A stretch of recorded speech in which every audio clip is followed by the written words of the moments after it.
Այս հարցում իհարկե մի նրբություն էլ կա, որի կապակցությամբ եւ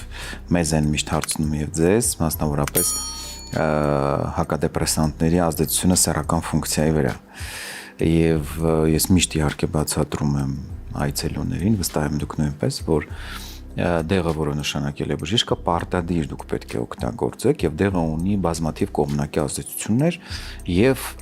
սեռականն էլ կարող է տուժել, կարող է եւ չտուժել, կախված դեղի տեսակից, դոզայից, տևողությունից, բայց դա շտկելի է եւ հոգեբույժի եւ սեքսապաթոլոգի տանդեմը համատեղ աշխատանքը բերում է նրան, որ կարգավորվում է եւ հոգեկան առողջությունը եւ սեռական առողջությունը եւ դրանից վախենալ պետք չէ։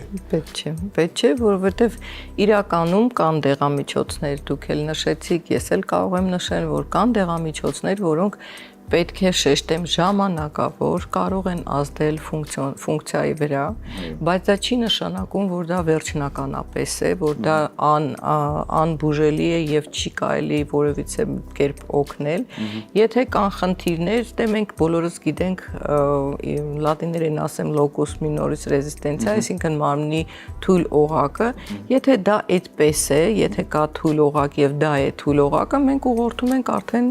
սեքսապաթոլոգների մոտ։ Եթե դա միայն դեղորայքի կողմնակի ազդեցությունն է, դա շատ արագ դուրս է գալիս, երբ որ դեղը արդեն կամ փոխում ենք, կամ դեղորայքը արդեն հանում ենք, որտեղ հիվանդը արդեն ապակինվում է։